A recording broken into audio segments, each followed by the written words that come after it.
Hi all, it's Teresa in Gemma's house.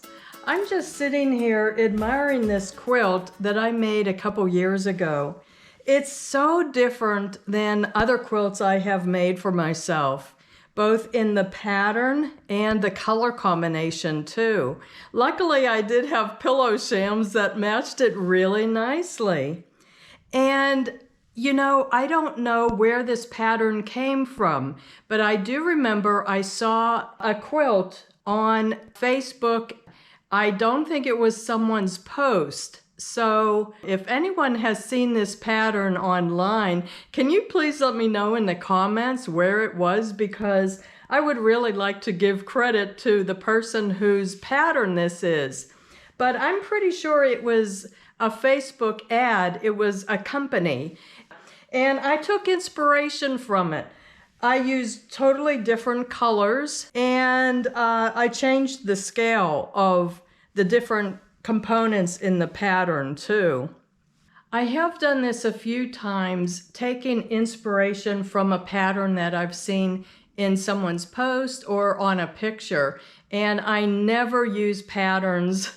I just make up the design on my own and just try to mimic the design that I had seen that I liked. So let me know if anyone else does that too. So I ended up changing the color combination quite a bit, as you can see. And I wanted to make a quilt for myself of colors that I didn't have yet, and a very bold pattern too. So I came up with this color combination. So as you can see, one of the blocks here, first I started out by sewing together 7 strips of the black and white fabrics. And I varied those, of course, quite a bit for each block. Then when I had that strip of 7 strips, I bordered it with this yellow fabric top and bottom. So it was still a rectangle at that point. Then after that, I put a triangle on top and bottom. The triangle was larger than this, of course. And then I made sure to square it up so that the strip of black and white fabrics went from point to point.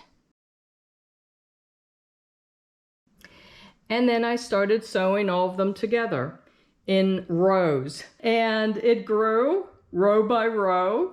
And I had a really fun time doing this. It was a very different type of quilt than I had made before that. So these black and white and gray fabrics, some of them were from a jelly roll that I bought on sale.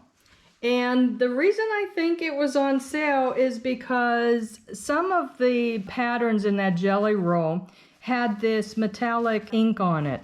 And it has chipped off and flaked after I washed this quilt a few times. It doesn't bother me so much. There weren't that many of the fabrics in that jelly roll that had that ink on it.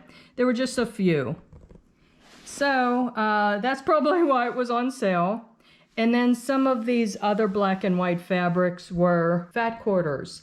I always collect fat quarters when I see ones that I like, when they're on sale, of course, and sometimes the fat quarters are only like $1 or $1.50 on sale, and that's when I'd like to buy a lot of patterns that I like, that I think might go well together in a quilt.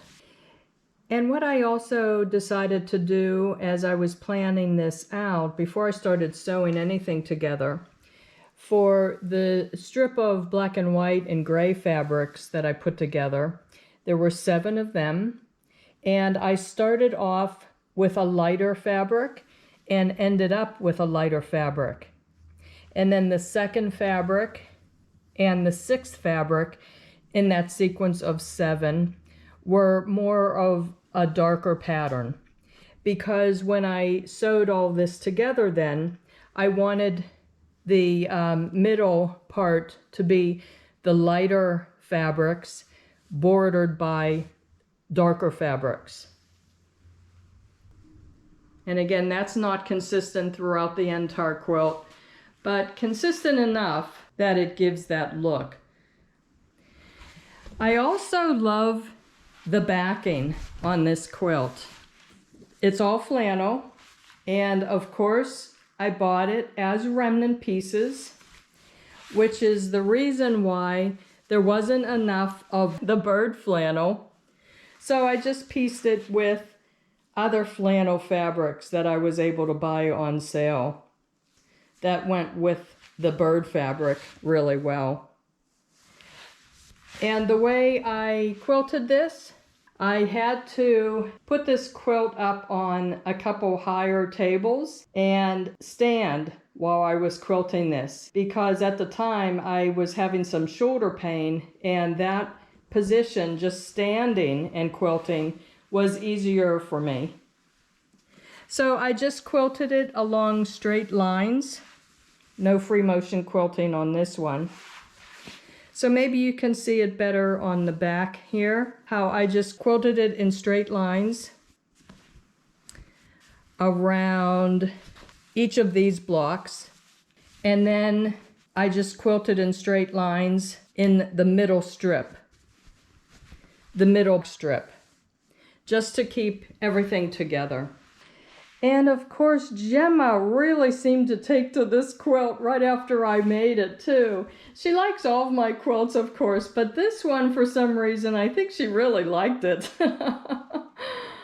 So I hope this provided some inspiration to you to do the same thing. And if I can ask you, if you like this video, to please give it a thumbs up. That really helps my YouTube channel to grow and to reach more viewers. So thanks for doing that. Until next week, thanks again for watching. Bye-bye.